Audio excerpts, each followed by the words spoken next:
Olá, meus amigos, minhas amigas, uma boa noite para todos. Que a paz de Jesus nos abençoe, nos inspire, que guarde o nosso coração nesse clima de confiança, de serenidade, de esperança, a fim de que possamos nos abrir aí para os recursos que nos chegam do alto, para as inspirações de nossos benfeitores, fazendo desses momentos valiosos de reflexão e de renovação íntima. Então, uma alegria a gente estar aqui nesta página do André Luiz, que divulga aí o trabalho desse benfeitor espiritual que tanto nos legou, agradecendo ao Vinícius, que coordena aí o trabalho também pelo convite, e parabenizando-o pelo trabalho de divulgação, com seriedade, com dedicação, com empenho.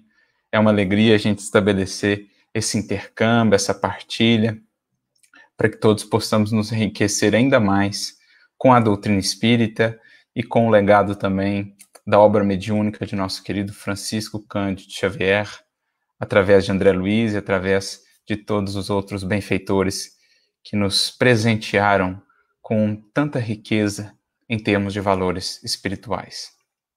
E hoje nós vamos conversar então um pouquinho a respeito da obra desse benfeitor, André Luiz, qual foi o grande propósito que ele em espírito assume, juntamente ali com Emmanuel, que era o grande planificador do trabalho mediúnico de nosso querido Chico Xavier, qual foi a incumbência, a frente de trabalho que coube a André Luiz e qual o seu valor para o nosso entendimento da doutrina espírita e para uma melhor aplicação de tudo aquilo que temos recebido do Consolador prometido. Para isso, nós vamos voltar à base, a Kardec, um conceito que Kardec trabalha muito ao longo de suas obras, tanto as obras básicas ali da codificação, como também na Revista Espírita, e especialmente selecionamos hoje um texto do livro Obras Póstumas, intitulado Vida Futura. Esse é um conceito-chave sobre o qual Kardec vai nos falar tantas vezes e que a gente vai entendendo melhor a partir daquilo que Kardec nos traz quanto a esse conceito, vamos entendendo melhor aonde André Luiz se encaixa dentro dessa obra aí, dentro dessa proposta de esclarecimento que ele nos traz acerca dessa vida espiritual. Então, nesse item, a vida futura, que está lá no livro Obras Póstumas, é um texto muito belo mesmo de Kardec, muito lúcido, em que ele vai trabalhando conosco a importância desse conhecimento, da realidade espiritual, desse quadro da vida espiritual, como que isso vai impactando na nossa vida presente. Qual o efeito desse conhecimento, e quanto mais claro esse conhecimento, maior esse efeito, qual é esse efeito em nossa vida prática, na maneira pela qual nos conduzimos vida fora, nas nossas escolhas, na nossa conduta, naquilo que a gente busca, naquilo que a gente faz. Kardec, então, vem discutindo a respeito dessa vida futura, que por muito tempo já existe no âmbito das nossas crenças, no âmbito do pensamento humano, né? Em todo o tempo, na verdade, as tradições espirituais falaram dessa vida futura, dessa vida além da vida aqui material, além da existência física, mas, de um certo modo, era algo ainda meio vago, algo meio abstrato, ou, com o passar do tempo, as antigas concepções que se tinha daquilo que nos esperava após a morte foram entrando em choque, digamos assim, em dissonância com os novos conhecimentos, com o avanço do pensamento humano, do entendimento humano, enfim. Kardec vem falando do porquê, por exemplo, esse conhecimento da vida futura não alcançar ainda todo o seu propósito, que é, de fato, fazer com que a criatura, na vida presente, aqui enquanto encarnada, possa repensar os seus caminhos e repensar os seus valores. O que, de fato, aqui está destinado, a brevidade da existência física, a efemeridade de tudo o que aqui se tem ou aqui se conquista em termos materiais. Justamente por essa vida futura muitas vezes não estar ainda muito clara, ou a sua visão, aquilo que era apresentado em visões mais tradicionais, não condizer muito já com os avanços do pensamento e do entendimento humano, essa vida futura não alcançava ainda todo o impacto que ela está destinada a ter na vida presente, na maneira pela qual a humanidade terrestre enxerga a vida, o universo e a si mesma, né? Cada um a si mesmo. E aí, Kardec justamente vai apresentar qual é a grande contribuição do Espiritismo nesse quesito, nesse aspecto, tornando essa vida futura mais próxima de nós, mais palpável, porque nos apresenta um quadro mais claro, mais patente, mais lógico, mais racional do que é que haveremos de encontrar lá. Mostra-nos, a partir de experimentações, a partir de fatos, a partir de deduções lógicas e racionais, né? A partir da própria informação e dos próprios relatos dos espíritos, daqueles que lá vivem, mostra-nos a doutrina espírita um quadro mais próximo, um quadro mais real, um quadro mais palpável daquilo que nos espera e por isso mesmo que tem um potencial maior de transformação, de impacto e de modificação, moralização da nossa vida presente. É isso que Kardec, em síntese, vai apresentar nesse texto, que é muito belo, e a gente separou aqui um trecho para trazermos para a nossa reflexão, mas fica a sugestão para que leiam o texto inteiro. Então, em determinado momento, já nos 2 últimos parágrafos, Kardec vai dizer assim, a respeito da vida futura, desse olhar para além do túmulo, desse olhar para além dos véus da morte. O homem só se preocupará com a vida futura quando vir nela um fim claramente definido, uma situação lógica, em correspondência com todas as suas aspirações, que resolva todas as dificuldades do presente, e quando ela não lhe apresentar coisa alguma que a razão não possa admitir. Então, como dizíamos, ele vinha trabalhando primeiro aquela ideia vaga da vida futura, que já marcava a vida de muitas e muitas criaturas no planeta, todas as criaturas espiritualistas, de algum modo, né, de um ou outro modo, acreditam então nessa continuidade da vida após a morte, mas a maneira variava ao infinito e muitas vezes sem uma clareza muito bem definida do que esperava. E por isso, essa vida futura ia sendo relegada assim a segundo plano. Mais tarde se pensa nisso, depois se pensa nisso, né? Preocupava-se apenas com o positivo da vida, com aquilo que é ali o mais direto, o mais palpável. Então, muitas e muitas criaturas, já com uma busca espiritual, com uma busca religiosa, vinculadas a alguma tradição espiritual que já lhes trazia alguma informação, ou pelo menos que já lhes falava dessa continuidade da vida, muitas dessas criaturas, a imensa maioria ainda, não dava a ela a devida atenção, justamente por causa de ser um quadro ainda muito difuso, não muito claro daquilo que as esperava. Por outro lado, algumas outras correntes, algumas outras tradições já apresentavam alguns quadros mais definidos, né? Algumas com 2 ou 3 opções, o céu, o inferno, o purgatório, mas com o avançar aí do pensamento, especialmente ali com o iluminismo, o desenvolvimento científico, o descobrir desse universo tão mais vasto que a ciência material foi apresentando, determinadas visões começaram a entrar em dissonância com tudo aquilo que se descobria, e mesmo um novo entendimento da própria figura divina, né, do Pai. Como imaginar que esse Pai, que é a justiça perfeita, haveria de definir apenas 2 caminhos, 2 destinos possíveis após o túmulo, sendo que são infinitos os caminhos percorridos por cada ser aqui na experiência material, são as mais diversas experiências vividas, né? Desde aqueles que desencarnam tão brevemente, com alguns poucos anos de vida, até aqueles outros que vivem uma vida de 70, 80, 90 anos, desde aqueles que se dedicam inteiramente ao bem, aqueles que se dedicam mais ou menos, aqueles outros ainda voltados para a sombra, para o mal, para o egoísmo mais duro.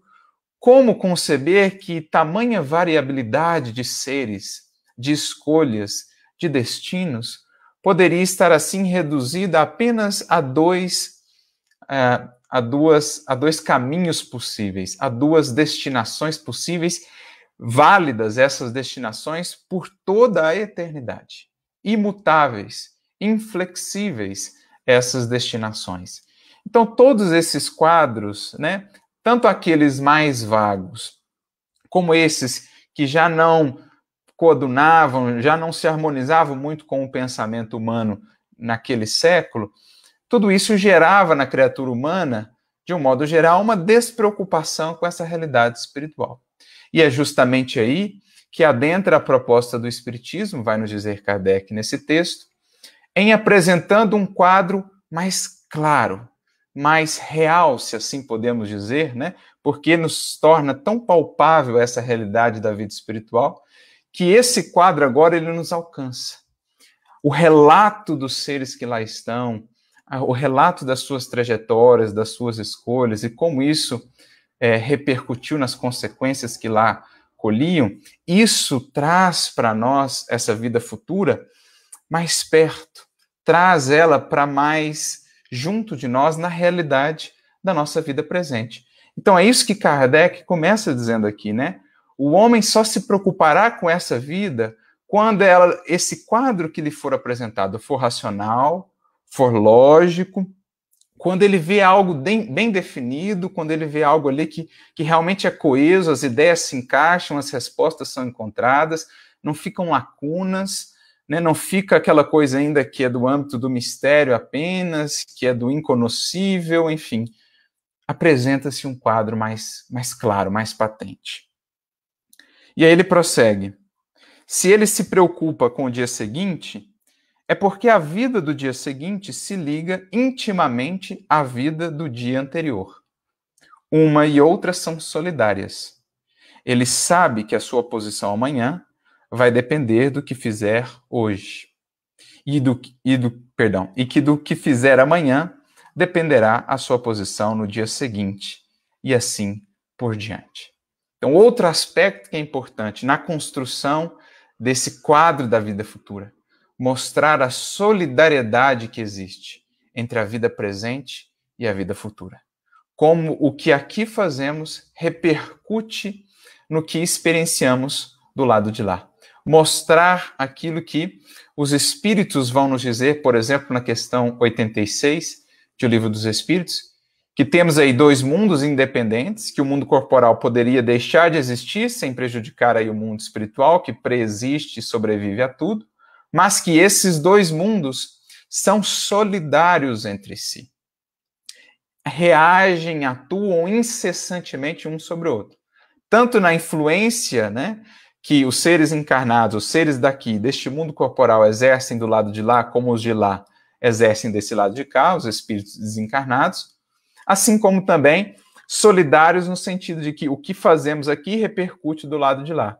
O que projetamos do lado de lá, o que fazemos do lado de lá, repercute também no nosso retorno para a vida, ou na vida, do lado de cá. Então, essa solidariedade, esse vínculo, essa relação direta, explicada, lógica, racional, né, que o Espiritismo vai nos apresentar, é outro recurso fundamental para que essa vida futura não seja algo mais agora vago, algo distante de nós, sobre o qual não meditamos, o qual vamos sempre postergando essa reflexão. Pelo contrário, traz isso para a nossa realidade de agora. Quando a gente lê o relato dos espíritos, né, quando a gente vê os seus dramas, quando a gente vê a sua felicidade, quando falam-nos de suas escolhas, daquilo que fizeram e como isso lá repercute, quando a gente vai vendo, vai juntando as pecinhas desse quebra-cabeça, percebendo de fato que existem leis reguladoras, leis morais a regerem o nosso destino, segundo a aplicação do nosso livre-arbítrio, quando a gente vai percebendo tudo isso, isso vem para mais perto de nós, para a nossa realidade, e ocupa melhor, então, o nosso pensamento, faz-nos repensar uma série de coisas, né? As mais fundamentais reflexões que todos precisamos fazer. O que fazemos aqui de fato, de onde viemos, para onde vamos, o que buscamos, enfim, qual é a nossa destinação, qual o sentido da vida. Reflexões como essas começam a brotar e se tornarem mais claras as respostas também, quando esse quadro se apresenta com mais clareza para nós.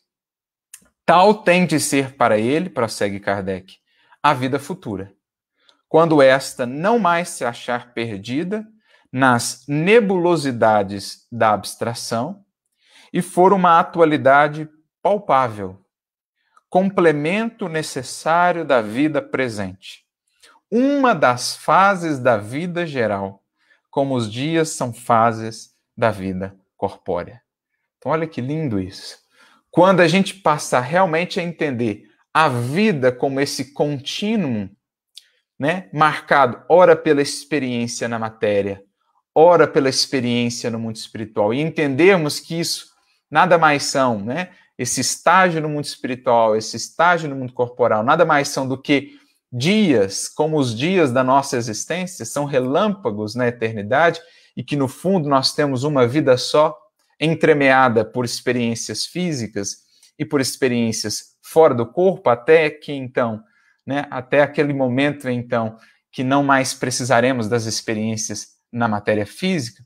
Quando nós entendermos isso, essa vida geral, então a vida futura vai estar realmente cumprindo o seu propósito. Esse conhecimento da vida futura vai estar realmente cumprindo o seu propósito. Quando ela sai das nebulosidades da abstração, como muitas vezes, né, foi apresentada no âmbito do espiritualismo ou antes do advento aí do Consolador, o indivíduo sentava e elucubrava e criava as mais diferentes concepções, muitas vezes com algumas verdades, mas muito misturadas a concepções pessoais, a equívocos, as superstições, enfim.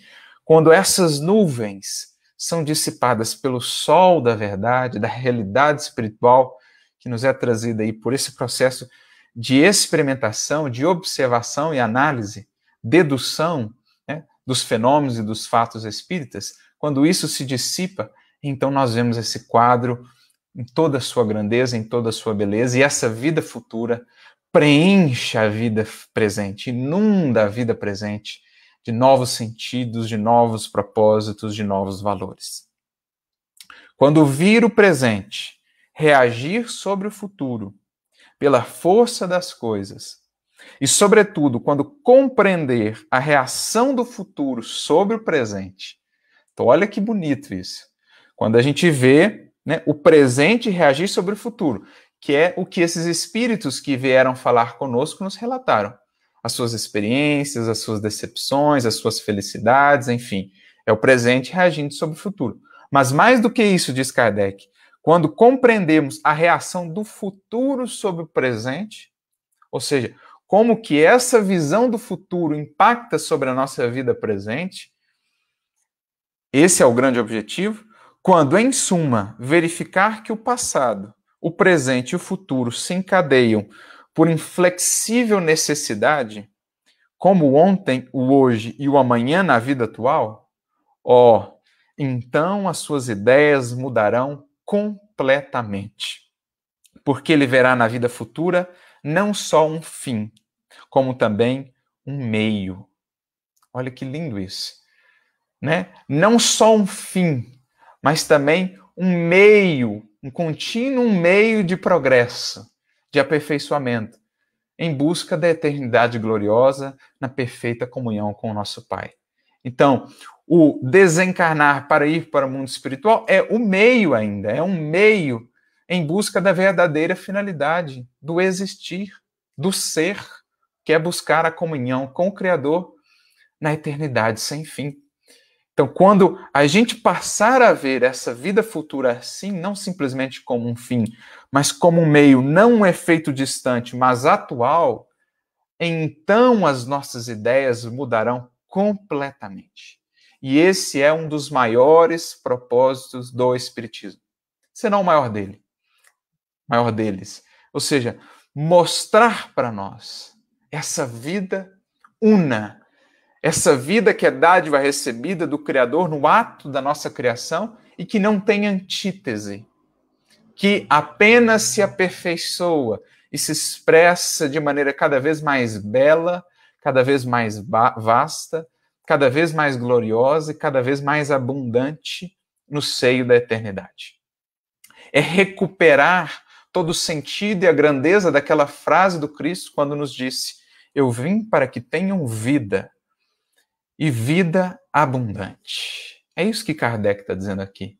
Quando a gente começa a entrar realmente nessa vida, nessa concepção de vida, então as nossas ideias começam efetivamente a mudar. Não há como manter-se o mesmo quando essa vida futura assim, tão clara, inunda o nosso ser. Esse é o propósito desse rasgar de véus da doutrina espírita. É então que essa crença, por uma consequência toda natural, exercerá ação preponderante sobre o estado social e sobre a moralização da humanidade. Claro, né? Uma vez alcançada essa visão de conjunto que o Espiritismo nos traz, mudado esse ponto de vista, essas perspectivas pelas quais enxergamos a vida, o universo, a finalidade da existência e do ser, as consequências naturais disso são a renovação dos indivíduos e a renovação social. Claro que gradativa. Na medida em que cada indivíduo vai alcançando esse horizonte, isso vai tendo um impacto profundo nele de moralização, de renovação de conduta, de valores, de metas, de alvos da existência.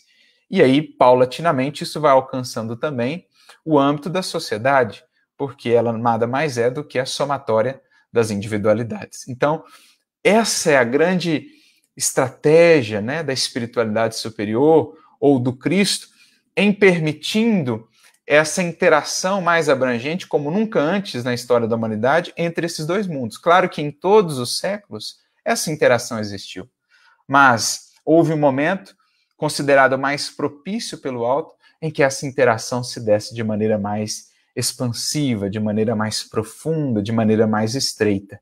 É o que Kardec vai falar de maneira muito bonita no capítulo 1 ali, por exemplo, do livro A Gênese, quando ele trata do caráter da revelação espírita. No finalzinho desse capítulo, ele traz uma síntese maravilhosa do que é essa proposta aí da revelação espírita, e ele vai dizer assim, né, lá no item 62, que Deus, julgando a humanidade aqui dos encarnados, já mais madura, mais preparada para receber esses conhecimentos, enviou aí, né, os representantes dessa humanidade espiritual, dessa humanidade dos desencarnados, para que viessem então falar conosco e, de fato, rasgar para nós esses véus como nunca antes havia sido visto. É aquilo que estava previsto lá desde o profeta Joel, lá no capítulo 2 do profeta Joel, quando ele nos diz que chegaria um tempo em que Deus derramaria o seu espírito sobre toda a carne. Os vossos velhos terão sonhos, os vossos jovens profetizarão, enfim. Emmanuel vai dizer que aquela predição de Joel nada mais é do que uma descrição desses tempos do Consolador, agora em curso, na história da humanidade terrestre. Então é isso que Kardec está dizendo. É abrir esses horizontes para que isso tenha um impacto na nossa vida presente, levando-nos à moralização, à renovação de sentimentos, de condutas, à transformação moral, que é a finalidade maior do Espiritismo, como Kardec tantas vezes nos deixou claro. Essa é a grande proposta. E ele conclui aqui com a última frase. Tal ponto de vista sob o qual o Espiritismo nos faz considerar a vida futura. Então ele rasga os véus dessa vida futura para que essa luz, invadindo as sombras, as dúvidas, as inquietações da vida presente, possa ao mesmo tempo nos consolar e nos impelir a nos renovar, a moralização. É o que nós vamos ver também na obra belíssima de Leon Denis, uma de suas obras magnas, Depois da Morte. O próprio título já nos diz, ele quer nos mostrar essa vida futura, rasgar esses véus, né, fazer-nos vencer essa esfinge da morte, abrir esses horizontes, para que isso possa, de fato, alcançar a nossa vida presente, renovando-a, transformando-a. E por isso, ele constrói uma estrutura na obra muito interessante. As 4 primeiras partes, ele se concentra nos aspectos mais científicos e filosóficos da doutrina espírita. Mas ele culmina a obra, ele termina a obra na 5ª parte com o caminho reto, tratando da questão moral, das consequências morais da doutrina espírita. Então, ele faz essa estrutura na própria obra, como a nos dizer que de nada adianta a gente refletir sobre esse depois da morte se isso não resultar em um caminho mais reto. E por caminho mais reto, entendamos um caminho mais harmonizado com as leis divinas, com a moral por excelência, que é a lei divina. Isso representando o objetivo do próprio Espiritismo, a renovação moral da criatura. Então, toda essa clareza de visão, né, desse quadro que o Espiritismo vai nos apresentar, tem essa finalidade. Começou ali com a observação dos fenômenos, dos fatos, dando solidez, dando base segura a essa composição desse quadro da vida espiritual. Disso depreendeu-se toda uma doutrina filosófica, né? Todo um horizonte filosófico de raciocínio, de pensamentos, de consequências, que gera para nós, então, também essas consequências morais. Então, olha isso. Isso é um termo, ou esse é um assunto que Kardec vai tratar muitas vezes nas suas obras, a questão da vida futura.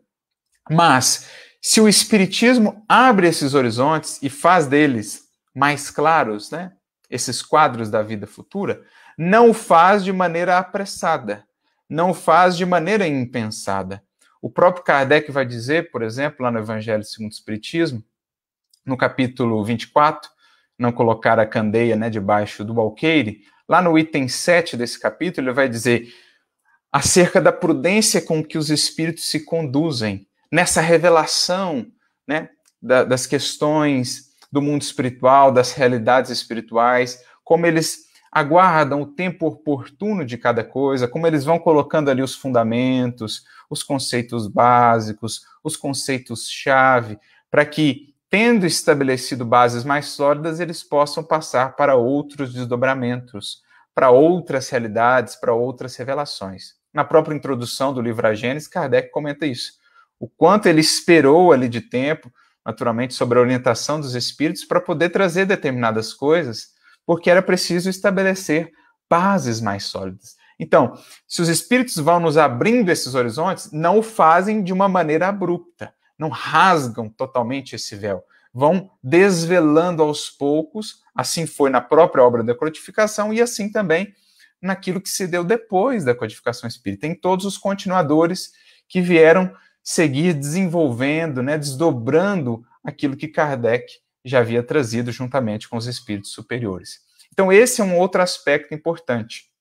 Há que se fazer aí um processo graduado, um processo, digamos assim, refletido, um processo que demanda amadurecimento, que demanda reflexão, para que esses quadros se tornem cada vez mais claros. Então a gente vê Kardec, juntamente com os espíritos, traçando já essas primeiras visões, esses primeiros panoramas desse quadro da vida espírita. Nós temos, inclusive, um artigo muito interessante na Revista Espírita de abril de 1859, o quadro da vida espírita. No próprio livro Céu e Inferno, especialmente na segunda parte, a gente vai ver Kardec trazendo ali exemplos práticos, né, dessas realidades espirituais, com os próprios relatos dos seres, dos espíritos que falam ali da sua condição, desde aqueles felizes até aqueles sofredores, criminosos, suicidas, enfim. Kardec vai trazendo essas composições para nós, mas a gente percebe que também a espiritualidade, e aí mais propriamente vai entrar a finalidade da obra, por exemplo, de Francisco Cândido Xavier, especialmente por meio de André Luiz, a espiritualidade aguardava momentos mais propícios para o desdobramento dessas realidades do mundo espiritual de maneira ainda mais clara, de maneira ainda mais ilustrativa, de maneira ainda mais colorida, ainda mais patente. Se ali, né, no advento do Espiritismo, naqueles primeiros momentos, nós vemos esses quadros gerais, a gente já vê ali essas diferenças de condições de acordo com o relato dos espíritos, caberia a esse trabalho posterior, no caso de André Luiz, trazer aí um colorido ainda mais claro para essas realidades espirituais, com exemplos ainda mais patentes do que é essa vida no mundo espiritual, com uma finalidade muito específica, que é a mesma finalidade sobre a qual Kardec nos falou aqui nesse texto sobre a vida futura. Em tornando essa vida futura ainda mais clara, ainda mais bem definida, ainda mais bem explicada, claro, dentro dos limites que é possível de entendimento, porque os espíritos sempre serão claros em dizer, olha, tem muitas coisas que é bem difícil para nós explicar, porque faltam-nos recursos de linguagem, de analogia mesmo, para explicá-los. Mas quanto mais clara é essa visão, mais o impacto dessa vida futura na nossa vida presente. E aí entra essa proposta do trabalho de André Luiz, né? Trazendo essas realidades do mundo espiritual com tamanha clareza, com tamanha propriedade, assim, aproximando-nos realmente daquela realidade que nos espera, das consequências de nossos atos, fazendo assim com que a doutrina espírita, a mensagem do Consolador, possa alcançar com mais propriedade ainda em nossa vida essa sua finalidade, que é fazer-nos repensar desde já o aproveitamento da nossa vida aqui presente, da nossa encarnação na construção desse futuro. Alguns até estranharão alguns dos conceitos que André Luiz vai trazer, o próprio Emmanuel, na primeira obra, né, no livro Nosso Lar, no prefácio introdutório que ele faz antes das próprias palavras de André Luiz, ele vai dizer isso. Mas a gente vai meditando, vai refletindo que, na verdade, os fundamentos essenciais, né, os conceitos base, cujos desdobramentos nós vemos na obra de André Luiz, já estão todos lá na obra de Kardec, na Revista Espírita, naqueles que antecederam. A questão, por exemplo, das construções, daqueles desdobramentos da vida lá, com trabalho, com atividade, com estudo, com realidade, com convivência, enfim. Tudo que lá vemos na obra de André Luiz já está ali em germe, já está ali em princípios base na própria doutrina espírita. Né? Nós temos ali uma manifestação mais ilustrativa, uma descrição mais detalhada e com um teor aí, como diz Emmanuel também no próprio prefácio do livro Nosso Lar, com um teor mais de experiência pessoal que é compartilhada, com toda vamos dizer assim, com toda a vivacidade, né, das palavras de quem ali está vivendo aquela realidade e está se esforçando por descrever aquilo para nós. Então a gente vai vendo já na obra que antecede, né, tudo aquilo que foi sendo preparado até a obra ali de André Luiz, a gente já vai vendo esses conceitos-chave que nos permitem entender o que André Luiz vai nos apresentar ali. Mas a gente entende também o porquê da espiritualidade ter esperado para traçar esses quadros assim ainda mais claros e descritivos do mundo espiritual. Porque se tivessem sido trazido antes, talvez a incompreensão teria sido maior ainda. Né? Porque uma série de conhecimentos, uma série de realidades que ele nos apresenta ali, até em termos de instrumentos, né?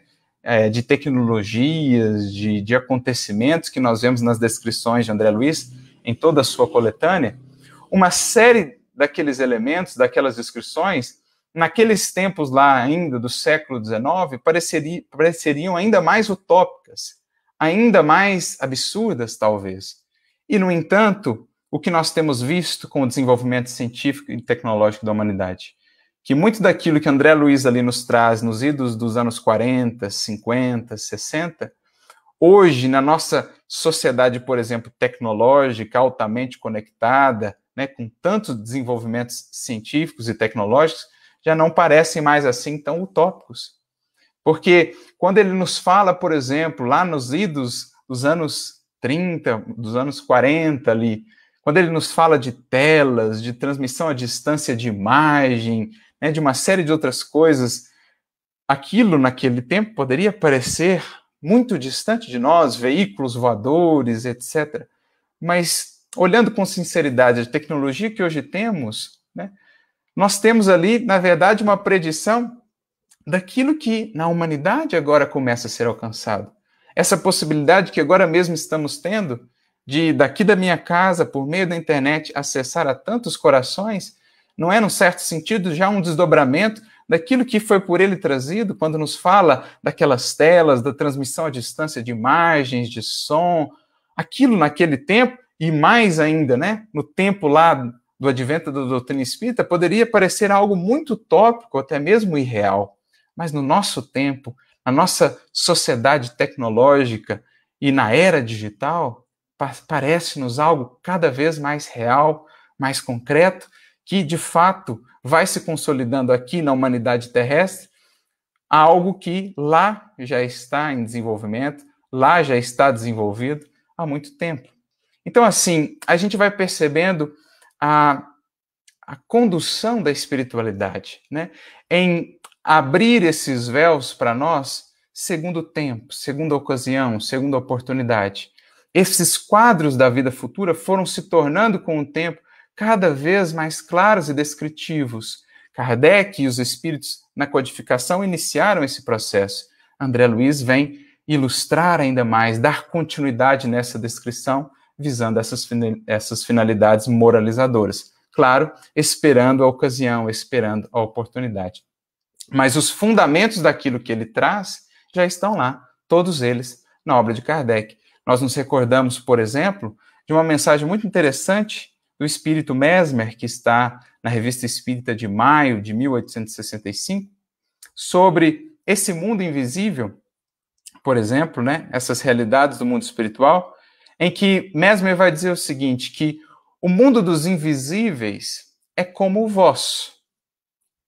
Não é material, não é grosseiro, ao invés disso, é fluídico, é etéreo, da natureza do vosso perispírito. E aí ele tem uma frase lapidar, ele diz, o mundo dos espíritos não é o reflexo do vosso. O vosso é que é uma imagem grosseira e muito imperfeita do reino de além-túmulo. E aí ele fala que a partir do advento do Espiritismo, a ideia era justamente ir desbravando, desvendando essas realidades desse reino de além-túmulo, para que quanto mais claras fossem, mais pudéssemos realmente sentir essa realidade da vida maior, dessa vida que não se prende à existência material, e, naturalmente, mais impactantes fossem os conhecimentos dessa realidade na nossa maneira de nos conduzirmos aqui. Mas olha o que Mesmer já nos diz lá. O vosso mundo é que é uma imagem grosseira e muito imperfeita daquilo que nós temos aqui no reino de além-túmulo. Né? Não é o oposto. Não é que, por exemplo, como muitas vezes vai se dizer a respeito da obra de André Luiz, que ele esteja materializando o nosso mundo aqui do lado de lá. Pelo contrário, o nosso mundo aqui que reflete realidades do lado de lá, mas em nível grosseiro, imperfeito, dada a matéria que aqui temos. Mas, no fundo, lá também temos essas realidades, claro, construídas, edificadas com outros elementos, mas também com formas dessa mesma matéria cósmica primitiva, que, nas suas várias graduações, é lá que dá origem às criações, às edificações, aos instrumentos que nós vemos, por exemplo, na obra, descritos na obra de André Luiz. Algo que está também para nós, por exemplo, num capítulo muito belo do livro dos Médiuns, que é o capítulo 8, Laboratório do Mundo Invisível, em que Kardec fala ali dos objetos do mundo espiritual, do vestuário, e os conceitos que são ali trazidos, naturalmente, se desdobram também aquilo que André Luiz depois vai nos apresentar, edificações, objetos, instrumentos, as realidades que nós temos lá. Dessa vida que não é uma mudança abrupta, pelo contrário, nós temos gradações. A vida não cessa, ela apenas vai mudando de feições, de expressões. É isso, no fundo, que André Luiz quer nos mostrar. Existem, nessa realidade espiritual, gradações daquilo que nós vemos aqui na realidade material, que é a cópia imperfeita e mais grosseira do que haveremos de encontrar lá. Naturalmente que quanto mais subirmos na escala aí, né, dessas esferas, dessas realidades espirituais, mais sutis serão as expressões dessa matéria, dessas criações, e mais diferentes serão as realidades de vivência dos espíritos, quanto mais subirmos nesse degrau, né, de depuração, de sublimação. Mas, sobretudo nas esferas mais próximas, o que nós temos ali é uma imagem mais etérea, mais fluídica do que nós temos aqui na Terra. Então, veja, Mesmer já nos diz isso na Revista Espírita de maio de 1865. O que André Luiz, no fundo, vai fazer é descrever com mais clareza para nós o que Mesmer já traz aqui, ou que Kardec trabalha com os espíritos, lá no capítulo 8 do Livro dos Médiuns. Então a gente já vai tendo essas referências sobre essas realidades antes de André Luiz. No próprio Espiritismo, Leon Denis vai falar dessas moradas, né, no capítulo 35, por exemplo, do livro Depois da Morte. A própria Condessa Paula, no livro Céu e Inferno, na mensagem que ela traz na segunda parte ali, ela vai falar dessas realidades do mundo espiritual, comparando-as com as realidades do mundo material, mas lá mais fluídicas, mais etéreas, mais belas, mais sublimadas. Então a gente já vai vendo essas referências sendo nos trazidas, e até mesmo em outras correntes, né, do espiritualismo, em outras visões, a gente já vai tendo informações disso aqui e acolá, e a gente vê que então André Luiz e outros espíritos virão consolidar ainda mais esse entendimento desses quadros da vida futura, sempre com essa finalidade, visando impactar a nossa vida presente, para que a gente repense o aproveitamento da nossa encarnação. É isso o que Emmanuel vai descrever lá no livro Nosso Lar, mais uma vez, no prefácio que ele coloca antecedendo as palavras do próprio André Luiz. Ele vai dizer assim que a grande revelação de André Luiz, né, a grande surpresa que ele nos traz, é que a morte apenas nos coloca frente a frente com a nossa própria consciência, né? Identificando o céu que já edificamos, estacionando ainda no purgatório ou descendo nos abismos infernais que nós mesmos criamos pelo afastamento das leis divinas. Então ele nos traz essa realidade do que somos, do que fizemos de nós, mostrando esse mundo, essa vida espiritual, esse mundo espiritual, como a consequência, o reflexo mesmo daquilo que internamente nós construímos. E diz mais, quer ele com isso nos falar do quão sagrada é a existência física na Terra, como oficina bendita, e que ninguém desprezará ou menosprezará essa existência, essa oportunidade aqui na escola física, sem pagar um preço doloroso por esses enganos que muitas vezes abraçamos. Então é assim que André Luiz, ou que Emmanuel nos apresenta André Luiz, como esse que se reveste ali do anonimato, que foge a quaisquer personalismos, a quaisquer vaidades terrestres, traja esse manto do anonimato, né, coloca a cortina sobre si mesmo, para então abrir as cortinas do mundo espiritual. Mais ou menos recuperando para nós aquilo que nós temos lá naquela parábola que está narrada no Evangelho de Lucas, a parábola do rico e do Lázaro. Há uma correlação muito estreita aí entre a proposta, a tarefa de André Luiz e essa parábola. Se lembrarmos bem a parábola, né, o rico que não soube aproveitar muito bem aquela existência, roga então que Lázaro pudesse ser enviado à Terra para falar das realidades da vida além túmulo, né? Roga a Abraão, que é um símbolo ali de Deus, e naquele momento lhe é negado aquilo, e a gente pode pensar sobre o porquê da negação, a gente pode entender até esse critério, né? Essa prudência com que a espiritualidade vai nos abrindo esses horizontes.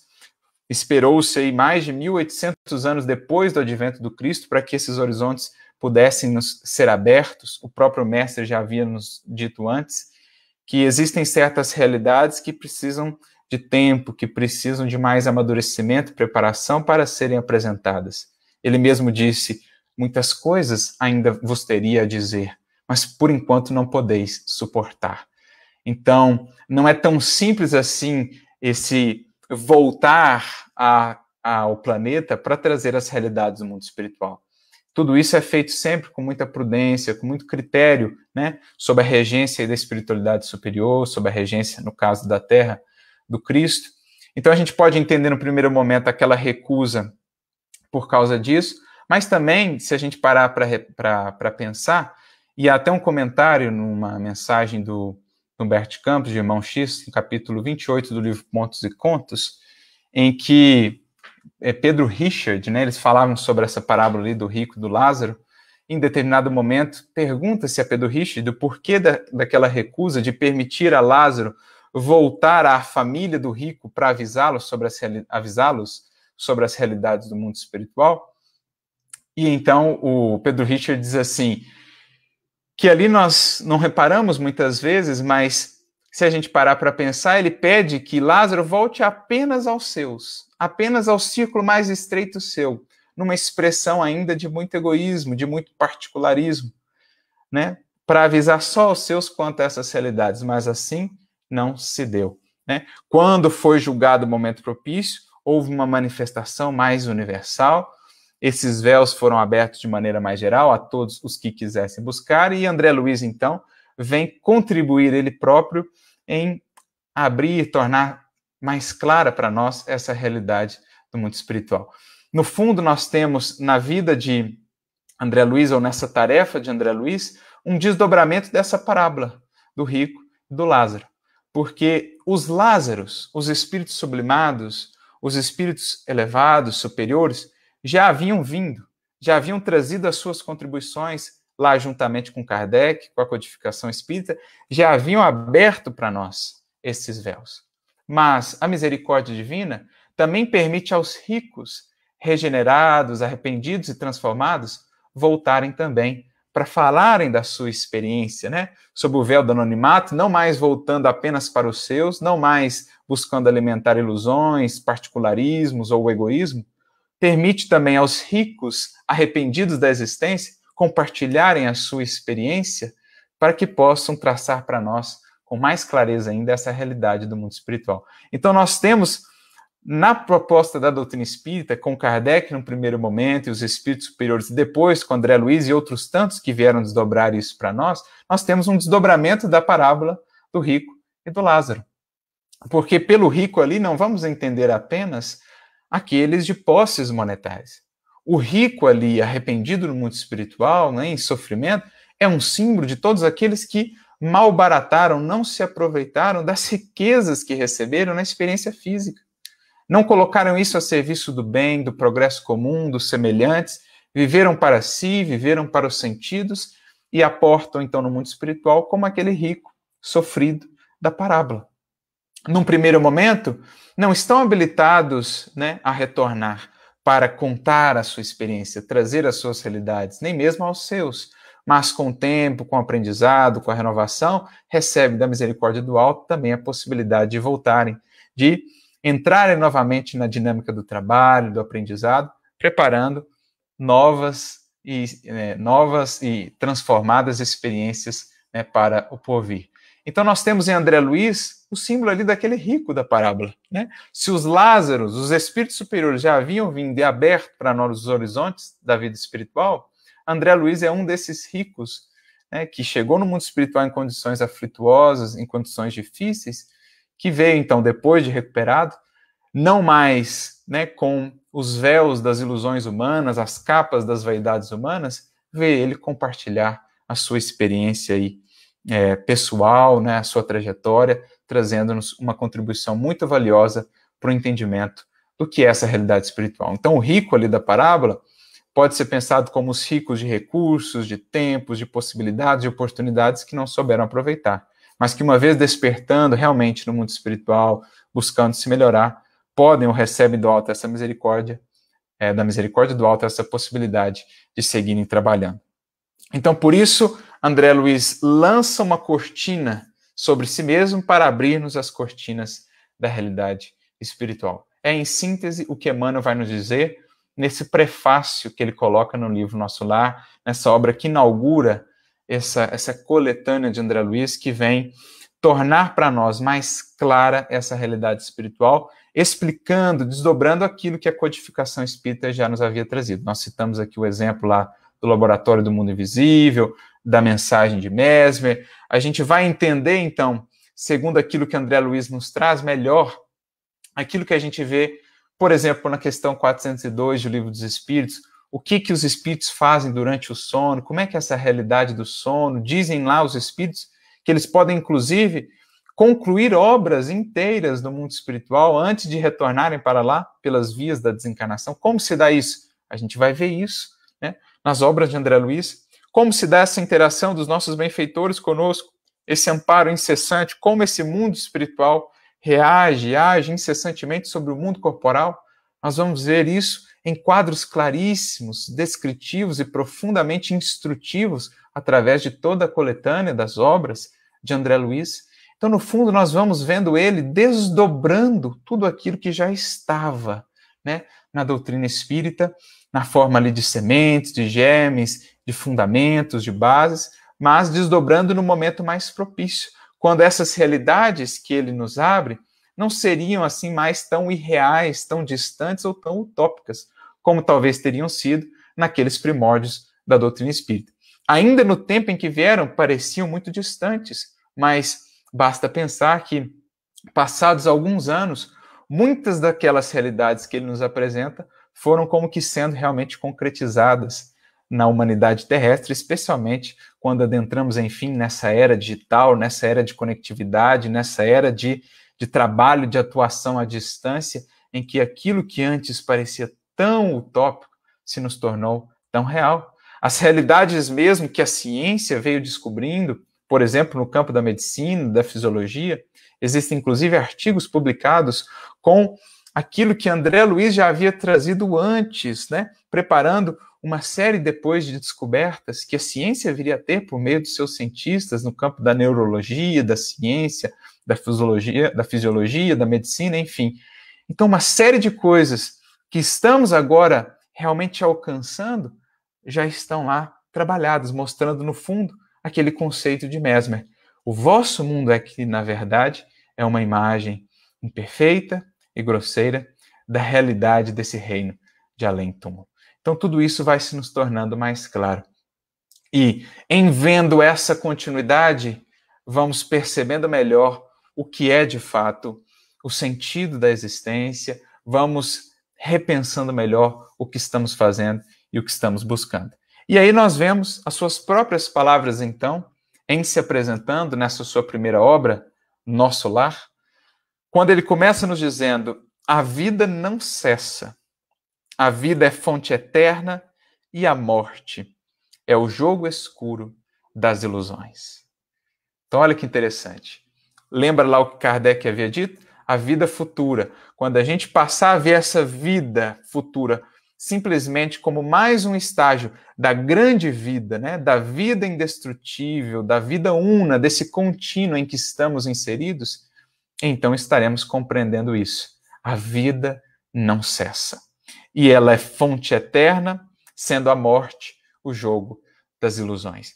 Do ponto de vista dos que aqui estamos, por muitos séculos vinha a morte sendo o jogo das ilusões.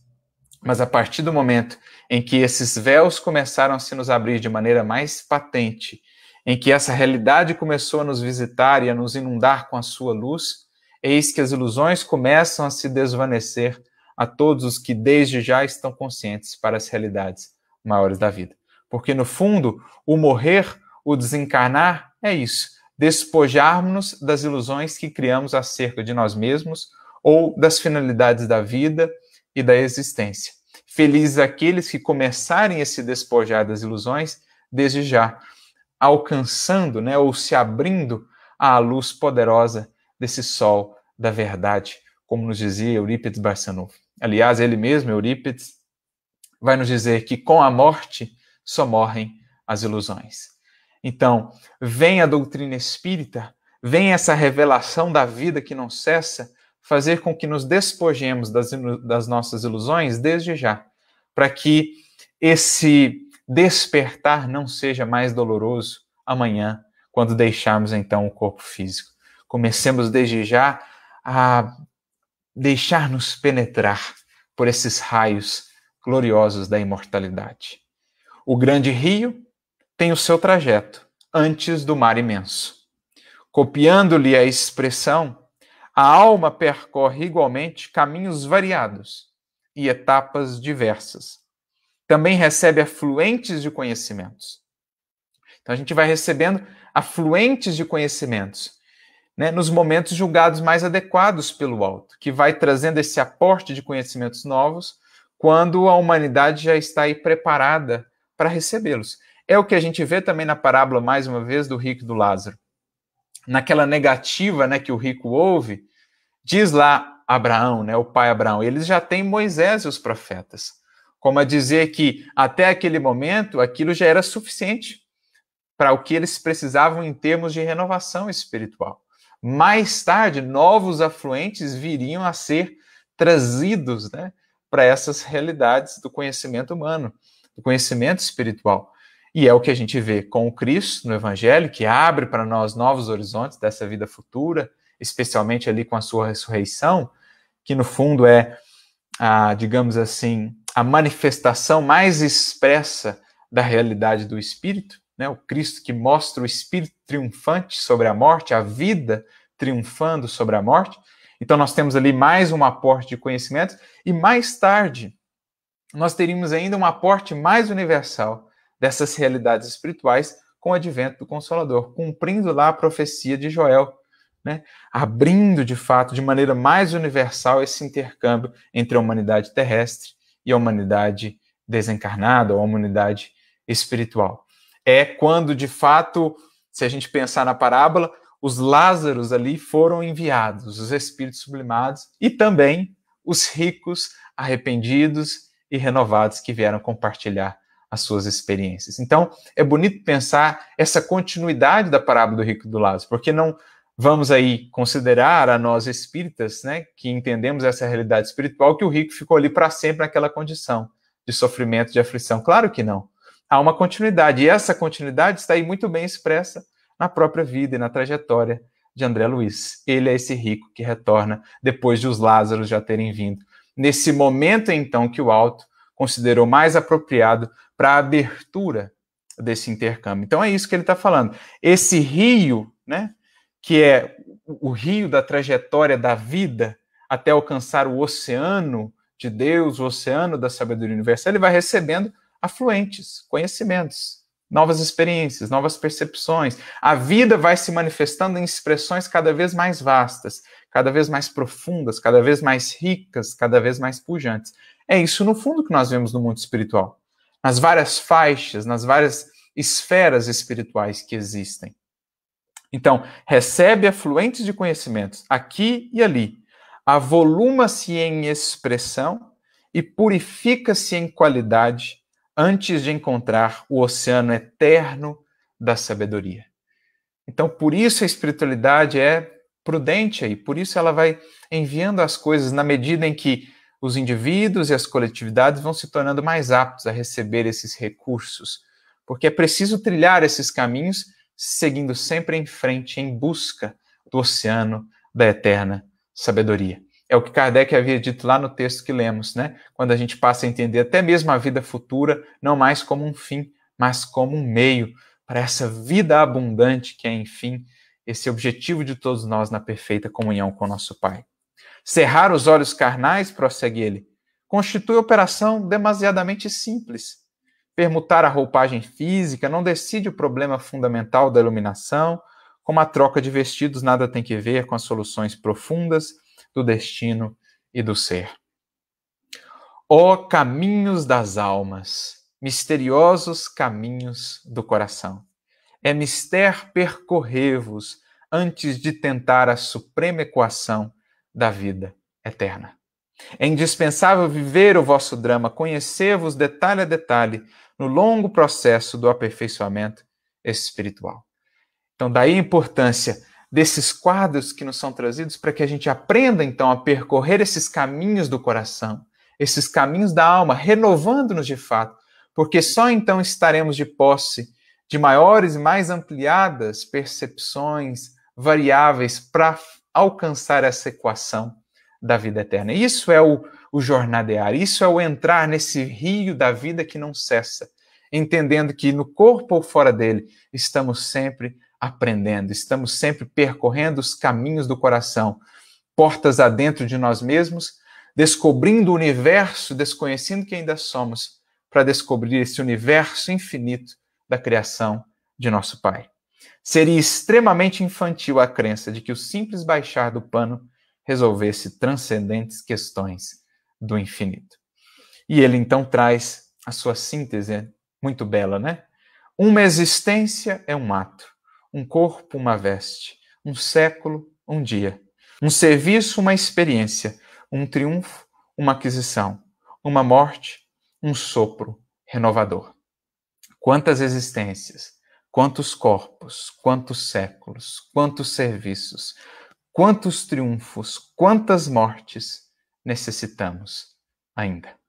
É justamente para que cada corpo, cada existência, cada século, cada serviço, cada triunfo e cada morte não seja em vão, não seja improfícuo, seja aproveitado ao máximo, é justamente para isso que a doutrina espírita nos abre esses horizontes. E André Luiz aqui, seguindo nessa esteira de clareamento desses horizontes, traz a sua contribuição. É justamente para isso, para enriquecer cada corpo, cada existência, cada século, cada serviço, ainda mais de valor, de propriedade e de aproveitamento perante a eternidade. E o letrado em filosofia religiosa fala de deliberações finais e posições definitivas. Ou seja, aquela visão muito rígida, né? Muito limitada do que nos espera além. Como falar disso se temos aí esses quadros a se desdobrarem ao infinito? Há e por toda parte os cultos em doutrina e os analfabetos do espírito. E aí ele vem dizendo, né? E chega lá ao final falando assim: e agora, amigos, que meus agradecimentos se calem no papel, recolhendo-se ao grande silêncio da simpatia e da gratidão.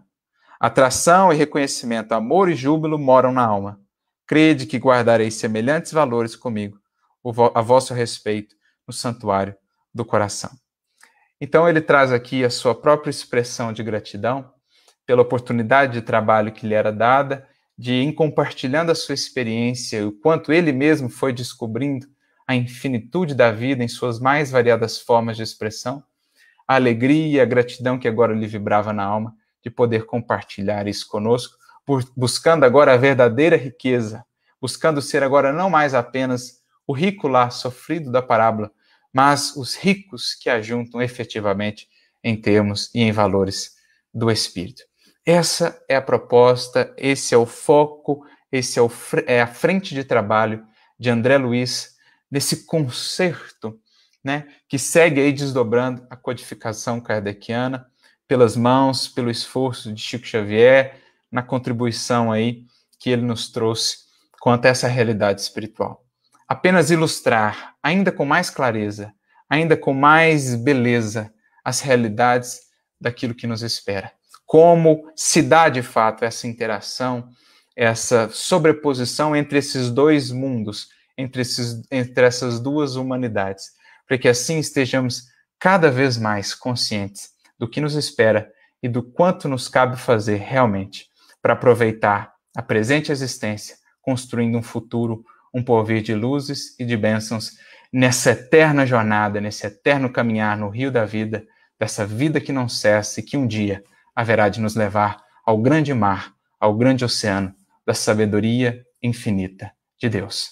Que esses quadros que André Luiz nos desdobra e nos apresenta possam de fato nos impactar, nos levar a refletir, a meditar que rumos temos seguido, se temos de fato seguido os rumos, os caminhos do coração, da verdadeira renovação com Cristo, para que, ao lá aportar nesta outra margem da vida, possamos encontrar, pelo menos em parte, alguns traços já do céu que soubemos edificar em nós com as riquezas do Cristo e do Consolador.